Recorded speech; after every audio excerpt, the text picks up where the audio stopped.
next presenter is a special session by our guest of honor and our dear colleague, Dr. Mohamed Husein, entitled Approach to Pediatric Blue Round Cell Tumors.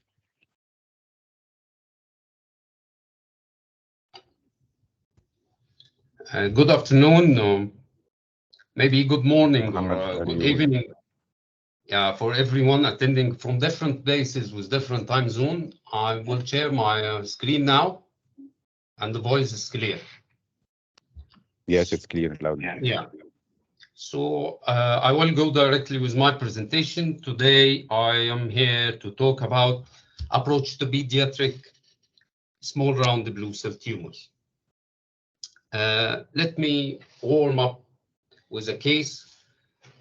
This is a 3-year-old boy with paraspinal mass. As you see here, this is looks small round blue cells with some larger cells with eosinophilic cytoplasm. There's necrosis, punctate necrosis here, and there's some crushing.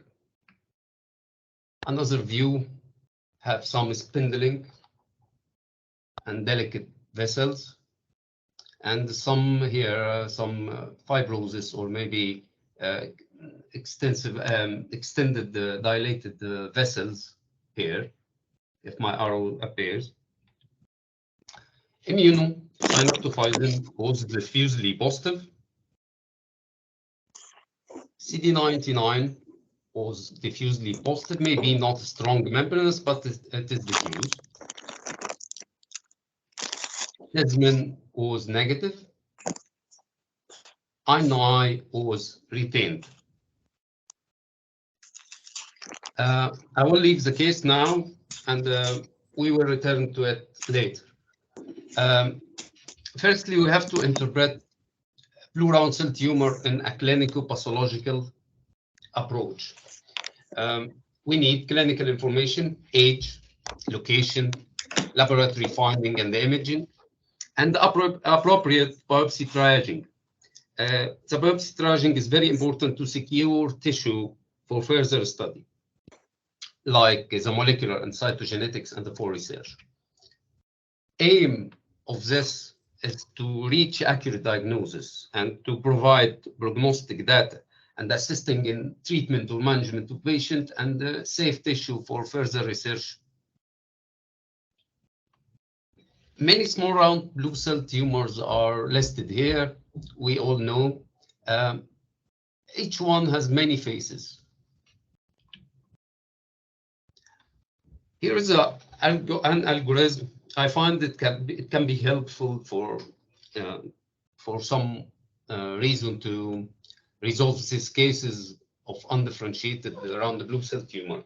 It depends on that you have a tumor that's undifferentiated, has no signs of differentiation in any lineage, and it's not hepatic based or renal based.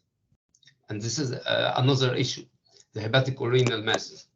It depends on 5 markers: LCA, Desmin, CD99, synaptophysin, and CK. And I will go through them in the next slides and highlighting some tumors. LCA is the first marker, and its positivity trumps the other 4 markers, the Desmin and CD99 and etc. The LCA, when it is positive, it is a hematolymphoid. And when it is hematolymphoid, it could be lymphoma, myeloid, or myeloid. Lymphoma will be B-cell lymphoma or T-cell lymphoma. The B-cell lymphoma, usually in pediatric, will be immature as acute lymphoblastic B-cell lymphoma or mature as Burkitt. And TDT could differentiate between these 2 entities.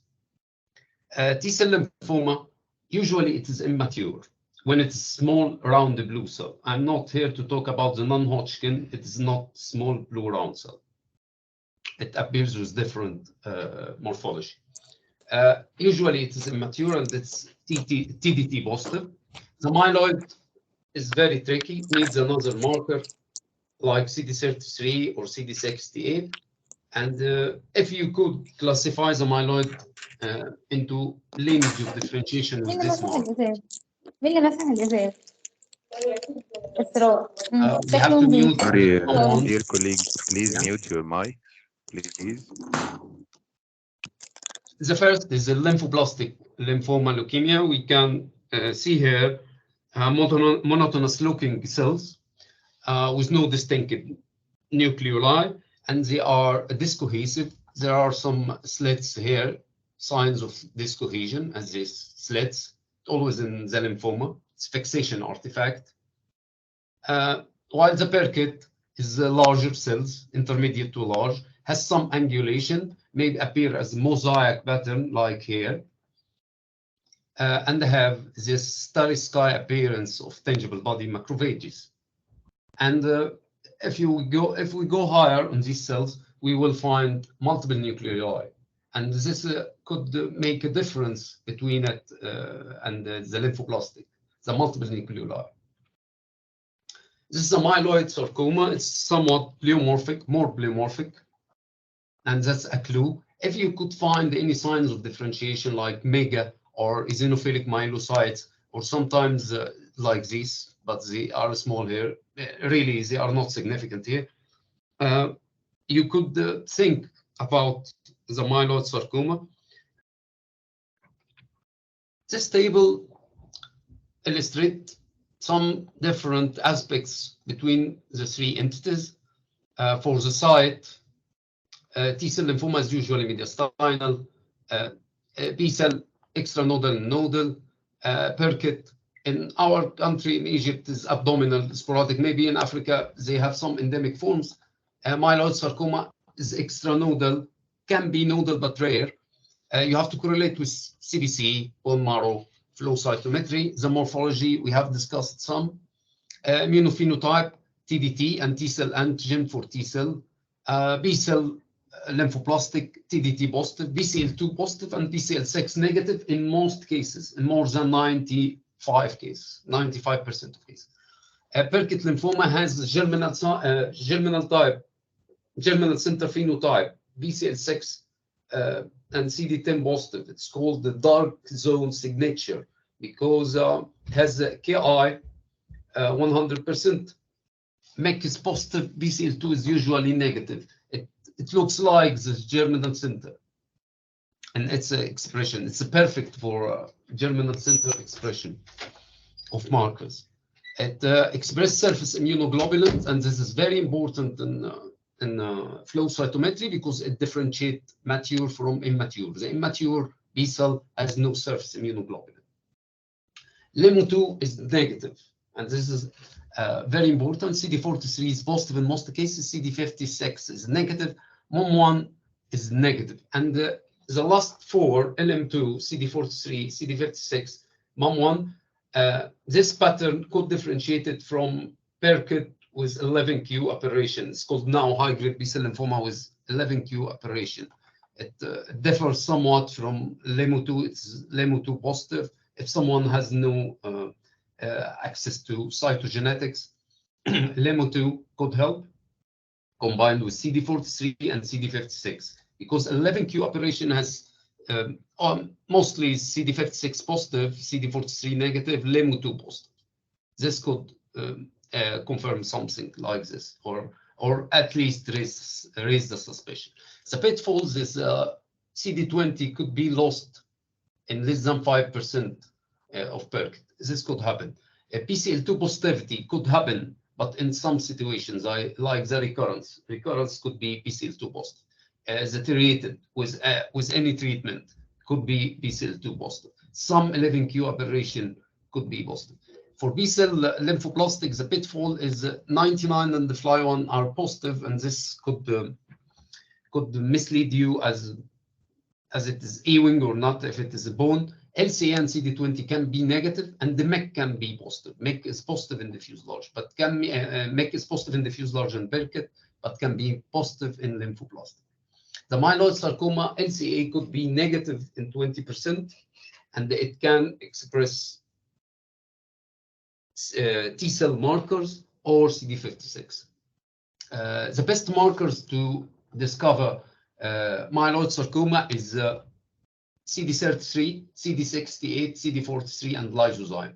CD43 and CD68 combined are simple, present in many labs. They can be detected in near 99% of myeloid sarcoma. One of them will be positive at least. For lineage, if you want erythroid, you can use E-cadherin and the glycophorin mega. CD61 monocytic, you have to use 2 positive markers of these, CD11 or 4 or 14, and there are other markers in the flow cytometry. The second marker in the algorithm is Desmin. Desmin, when it is positive, Desmin is a good marker. You have to look for the pattern. It's cytoplasmic or perinuclear or dot-like pattern. If it's cytoplasmic and positive cytoplasmic, it will be rhabdomyosarcoma in pediatric. In pediatric, it will be rhabdomyosarcoma until proved otherwise. And you have to do, at this point, myogenin and the MyD1. You have to do it, myogenin or MyD1. If it's rhabdomyosarcoma, you have to subclassify later. We will talk about this. And if it is or it could be a rhabdomyoblastic differentiation in other tumor, and this needs a clinical correlation. And we also will talk about this. For the other pattern, perinuclear or / dot-like pattern, you have to think in desmoplastic small round cell tumor, and you have to do at least the EMA. Rhabdomyosarcoma has many subtypes: the alveolar, embryonal, spindle / sclerosing, and epithelioid and spindle. And this one is emerging. It's related somewhat to spindle and sclerosing, but now it's emerging because it has a distinct molecular event, the TFCP2 rearrangement, and it's very aggressive, by the way. Immunophenotype, Desmin, myogenin, MyD1. This photo of alveolar rhabdomyosarcoma, it appears somewhat nested and has central disc cohesion here and has fibrous septa in between.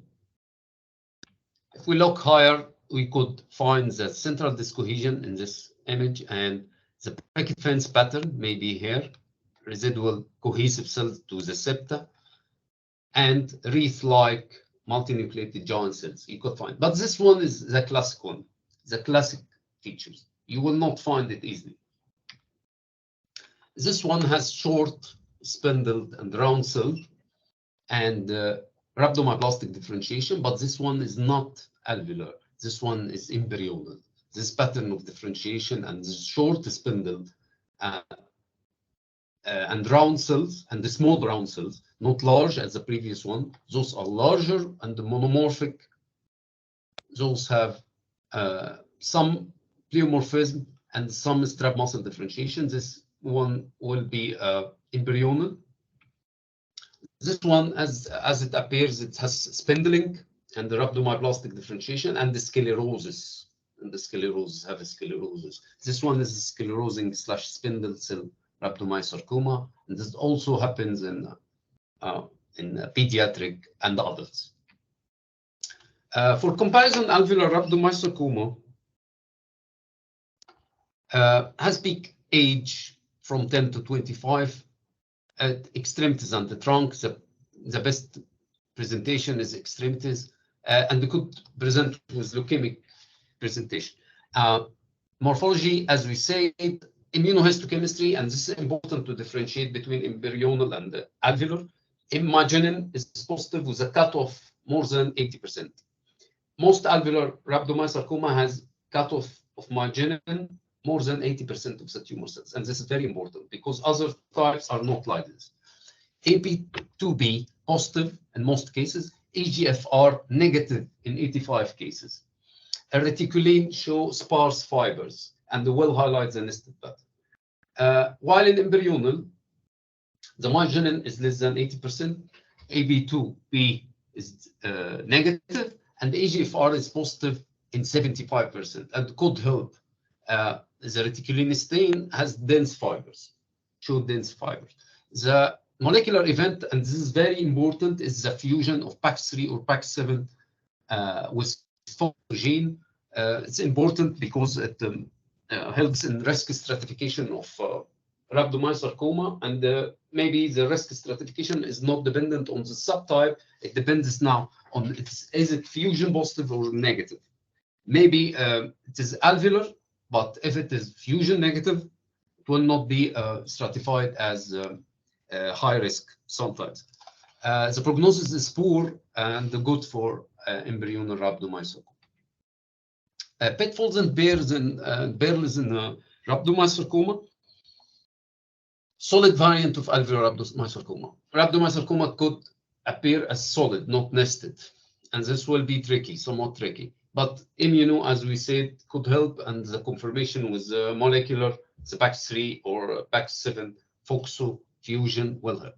The PAX FOXO fusion antibodies, there is now an antibody could act as a surrogate marker for the fusion. It's PAX FOXO fusion antibody, and it correlates with the fusion status. Also, some studies showed that OLEC2 and the MOC4 positivity correlates with fusion status with evidence of level B in this country I'm talking from.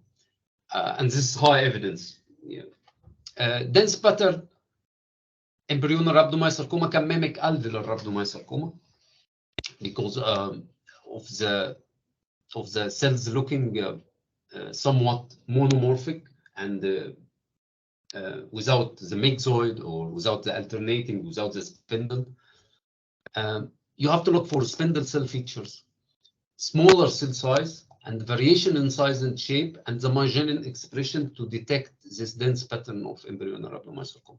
MyoD1 mutated rhabdomyosarcoma, mostly sclerosing, but can show mixed morphology or mimic alveolar, and the myogenin is less than 80% and will show more polymorphism than the alveolar, and will show microalveoli, and this could be mistaken as alveolar rhabdomyosarcoma, sclerosing, and strong MyoD1 expression. It has to be strong MyoD1 expression, and sure you have to do the MyoD1 mutation. Alveolar rhabdomyosarcoma show frequent neuroendocrine marker, the alveolar one. It showed synaptochromo CD56. All the neuroendocrine marker can be positive. CK somewhat can be focal. PLAB and CD56 is nearly positive in 100% of cases of rhabdomyosarcoma. Cyclin D1 is always negative in rhabdomyosarcoma, and this could help in certain situations, like with Ewing, because most of Ewing sarcoma are cyclin D1 positive. Epithelioid and spindle variant, this one is TFCB2 rearranged. It's highly aggressive, craniofacial most of cases. Desmond has someone is limited, can be negative. Also, there is variability of Desmond in the rest of rhabdomyosarcoma. And MyoD1 is positive. CK and ALK are positive in the epithelioid and spindle variant. And ALK could be targeted for treatment. Heterologous rhabdomyosarcoma's differentiation could occur in many tumors as well, but it will be kidney-based. Hepatoblastoma, it will be liver. Pleuropulmonary blastoma, it will be in lung. Germ cell tumors as a somatic malignancy. Sertoli-Leidex tumor, and this will be Dicer-associated. Malignant peripheral nerve sheath tumor, and this will be a Triton tumor of neurofibromatosis syndrome, and others in the adult.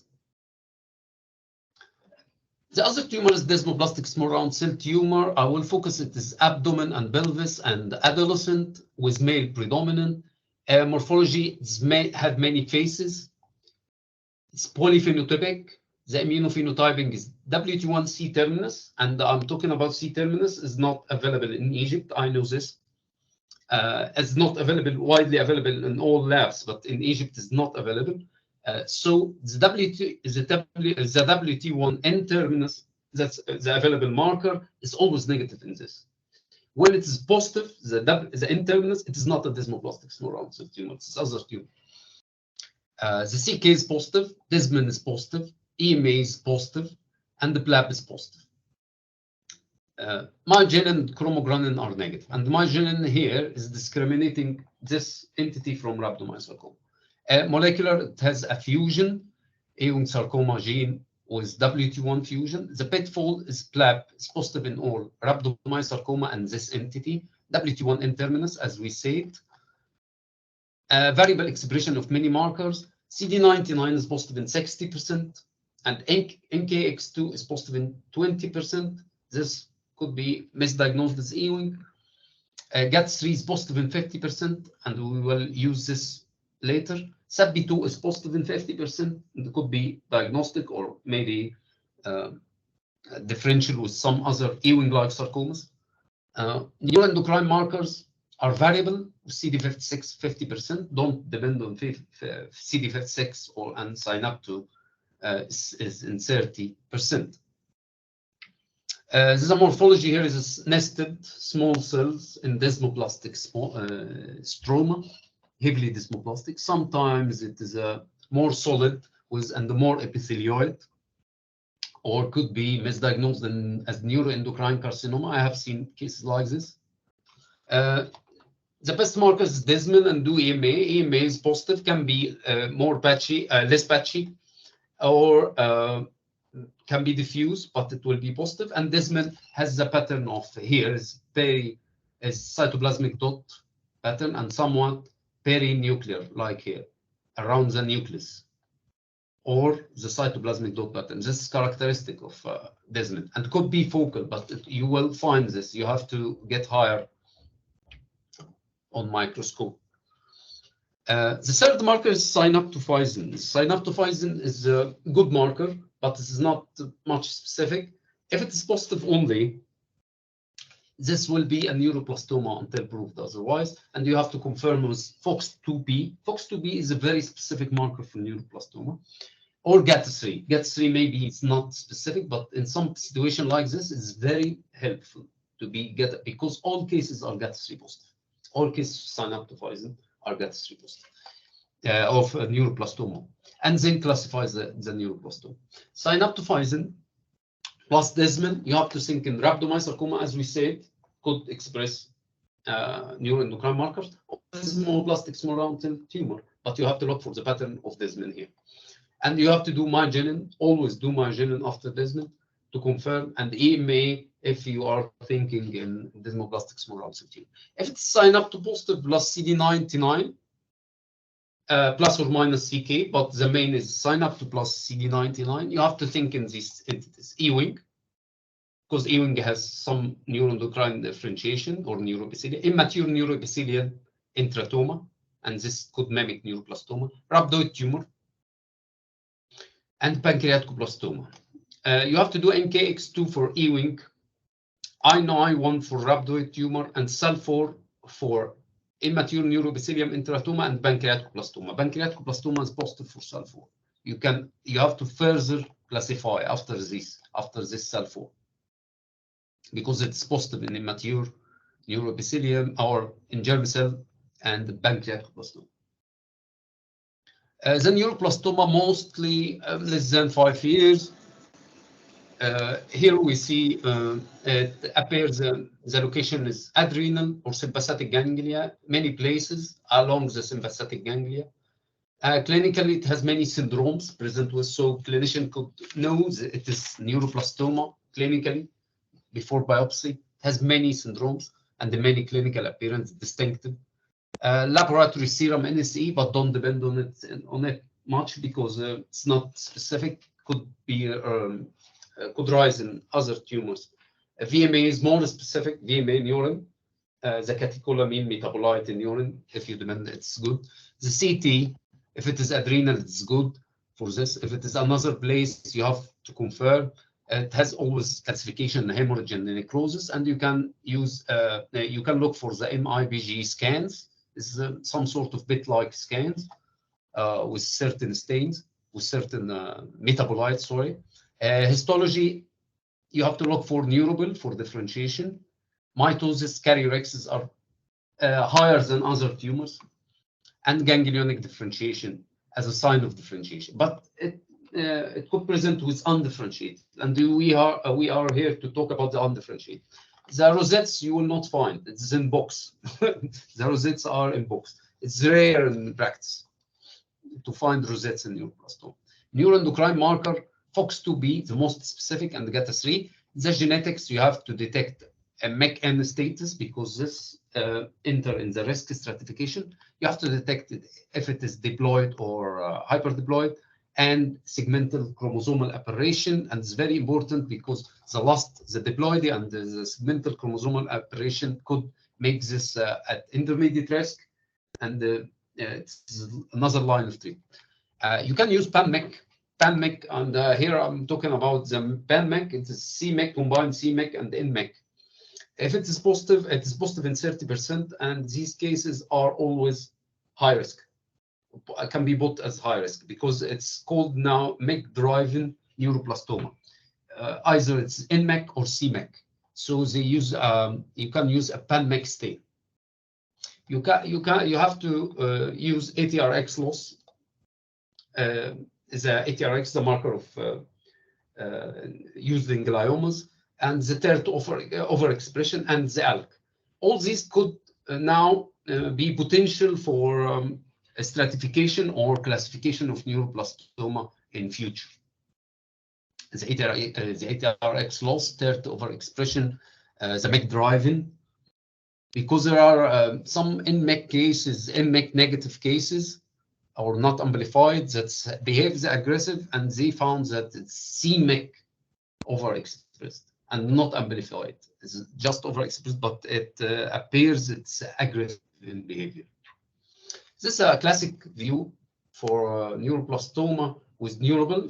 All this neuroble and the cells, the small cells, the nested pattern with marked hemorrhage, and you will find necrosis somewhere. Here is ganglionic differentiation. The neuroble are these fibrillary, loose, non-cellular areas, and you could look for mitosis and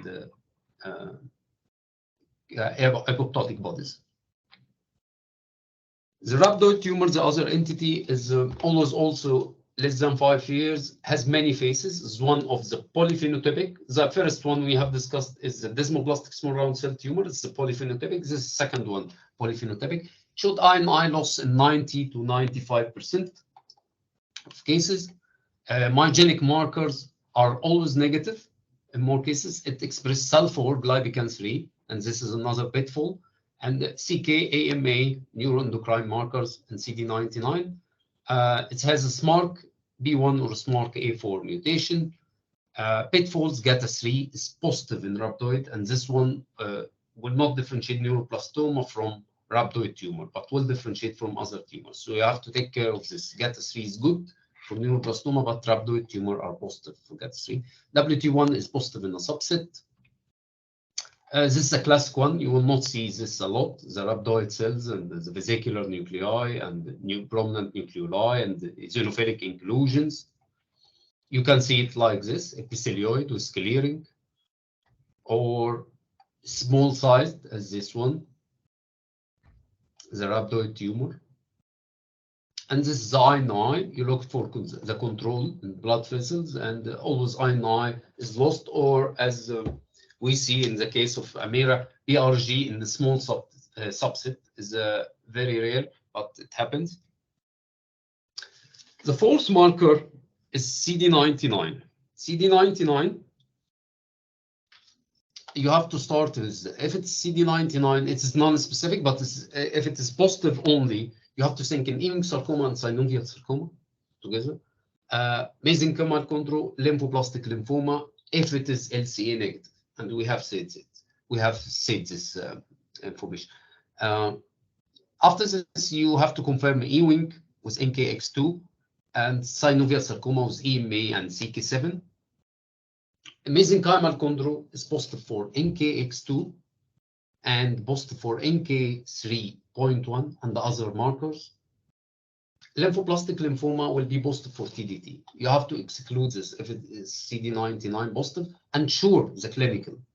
If it's CD99 and desmid positive, we have said that desmoplastic small round cell tumor, rhabdomyosarcoma, myogenic anemia. But there's an entity is related to Ewing. It's PADS1 rearranged sarcoma. It's positive GFAP for GFAP and CD34. You can confirm this one. For CD99 and CK, still we have Ewing and synovial, but we can add not carcinoma. And this one looks like squamous, and you have to confirm with P63. Rhabdoid tumor and pancreaticoblastoma rhabdoid tumor and pancreatic, both are positive for cell4, and rhabdoid tumor is negative, has a loss of I9.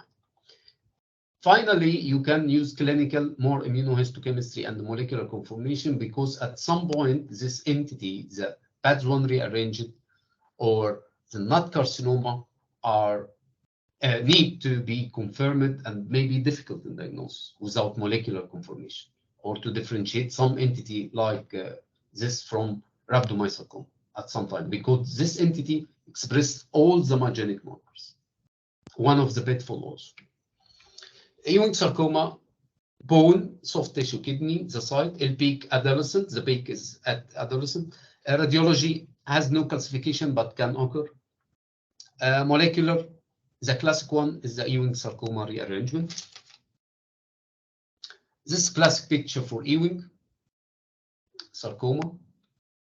High power, foamy bubbly cytoplasm, monomorphic cells, and somewhat you could find angulated dark hyperchromatic cells along the septa as it appears in alveolar rhabdo, but this one is not a sign of this cohesion. I don't know the significance of this, but it happened in many classic Ewing to find this dark angulated cells at the outer surface of vessels or septa. They differ from the cells, from the usual cells. This CD99 positive with crispy membranous pattern. This is a classic pattern for Ewing sarcoma. A crispy membranous expression. The current table is a comparison between Ewing sarcoma classic 1 and the other related entities or variants. And here I will not go through, but I will touch on that Ewing sarcoma has some subset ERG positive, and the NKX2 is positive. PAX7 is positive in most Ewing sarcoma, but the problem it's positive in alveolar rhabdo. You have not to rely on it much in this situation, but it's negative in most of other tumors. Just these both of these tumors are positive for PAX7, Ewing, and alveolar rhabdo mainly. As the SEC rearrangement has some pattern like lobulated, geographic necrosis, focal myxoid change, prominent nucleoli, ETV4 and WT1. And WT1 in pediatric you couldn't find because it is not avid as in adult cases. You couldn't find WT1 nuclear positivity. NKX2 is negative here and PAX7 is negative here in this entity. The B core is NKX2 negative and B core positive and SATB2 positive and PAX7 positive. It's SATB2 positive and the combination of SATB2 and B core. And for the NFAT-C2, it's NKX2 and NKX3 positive, both, and this could enter in the differential with mesenchymal chondro. SATB2 is positive or minus, EMA is positive. This is somewhat polyphenotypic, but it's not pure polyphenotypic. The PADS1 is somewhat mostly spindle, so I will not talk about, but it's polyphenotypic tumor now. This one is polyphenotypic with myogenin and desmin positivity. Could be entered with the differential of rhabdomyosarcoma. Here is some photos for these entities, SECDOX. Here is a spindling and necrosis, peripheral sclerosis. Some what is it's a sign for SECDOX, the peripheral sclerosis. NFAT-C2 is the cords and nests with some myoepithelioma-like features. B-core rearranged spindle, and B-core, the best description in most cases, it will look like synovial, but it has also many faces. I have to say this. The last marker is CK, and CK, if it is positive alone, also you have to look for this. If it's CK positive alone and diffuse, you have to think in germinal cell tumor and not carcinoma. Germinal cell tumor, I'll not go through, but all we know it's not just blue round, but you have to think for the embryonal carcinoma, yolk sac solid variant, seminoma with apparent because seminoma is mostly CK negative, and do other workup. We know all we know this. The nut carcinoma, it's in adolescent, it's squamous-like carcinoma. It looks like polydifferentiated squamous. It's positive for nut carcinoma and B63, not immunohistochemistry and B63, and you could confirm with molecular. If CD99 is positive, focal, or combined with other marker, like CK with CD99, and we have talking about this in the previous slides. Ewing could be synovial, rhabdoid, desmoplastic, pancreatoblastoma. Other marker will be CK and synaptophysin. Think in rhabdomyosarcoma. Sometimes rhabdomyosarcoma show polyphenotypic pattern, and also in rhabdoid, desmoplastic, and pancreatoblastoma. So the message here is CK with CD99 and or synapto. You have to look for this group: rhabdoid, desmoplastic, pancreatoblastoma, and do the other markers. If CK diffuse and alone, think in disease. Nut carcinoma could be CK positive and CD99, so it's combined here. Germ cell tumor, all we know, we have to look for serum tumor marker, will help in diagnosis. SAL4, CD99, and the glypican are positive in immature teratoma, and this is important. This is immature neuroepithelium in a teratoma, could appear like neuroblastoma somewhat. If this in biopsy only, you have to reach clinical information to get to the diagnosis and to have serum tumor markers and do glypican and CD99. This is a yolk sac tumor, solid pattern. Maybe it's solid pattern, but here is the eosinophilic hyaline bodies. It's characteristic if you find it, and this one will be diffuse CK, and the other germ cell marker will be positive. Synovial sarcoma, I will not talk about, but polydifferentiated one is very important. It enters in the differential pleural cell tumor. I will touch here over the SS18 SSX fusion antibody. It's well antibody. It's a very well surrogate marker for the translocation, the synovial translocation. Very well surrogate marker. If you do not have this marker, you can use EMA and CK7. They both are very helpful marker, but the problem is their pattern is very focal. They are very focal. But the combination of EMA and CK7 positive in synovial sarcoma will help to detect synovial sarcoma. The pitfalls: TELI1 lacks specificity. Many tumors have TELI1 positive, but can be used for screening. CD34 is always negative. It has to be always negative. H3, K27 trimethylated is lost in 60%. This will not differentiate it from the malignant peripheral nerve sheath. P-core is positive in nearly half of cases. Take care of this, because the P-core entity, the P-core rearranged sarcoma, is P-core positive, and this and it looks like synovial sarcoma, and the synovial sarcoma is P-core positive also. PAX8 is positive in epithelial component, and take care also of this, because Wilms tumor will be positive for PAX8, and the biphasic synovial sarcoma will mimic Wilms tumor. This is a classic picture. Sorry. This is a classic picture for synovial sarcoma, the polydifferentiated one. They are small, not spindled, small cells, primitive cells, highly mitotically active, and the hemangiopericytomatous pattern. And this pattern, overall, this pattern could mimic a mesenchymal chondrosarcoma. Mesenchymal chondrosarcoma could present with this without the cartilage. And you have to differentiate with NKX2 and NKX3 and the other marker. This is the marker, the promising marker as a surrogate, the SS18 antibody fusion is nuclear, and is positive in all cases till now. All cases are positive. What if the 5 markers are negative? You have to look to divide them in age. If it's more than 5 or less than 5, always do mygenin and MyD1, because rhabdo could be negative for Desmond. Synovial sarcoma, look for it. Mesenchymal chondro, I will talk here about this marker. OLIC2 is positive in mesenchymal chondro sarcoma. So OLIC2 is positive in alveolar rhabdo and mesenchymal chondro. SOX9 is positive in mesenchymal chondro. Nuclear co-activator A2 fusion is like 80% of cases of mesenchymal chondro. Ewing sarcoma variant, you have to do these markers.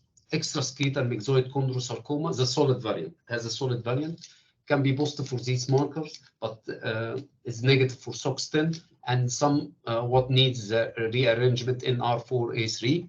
The GLI1 rearranged tumor has S distinct pattern, S100 positive, SOX10 negative, always, and diffuse, and could have pseudopapillary pattern, and it's always small blue round cell.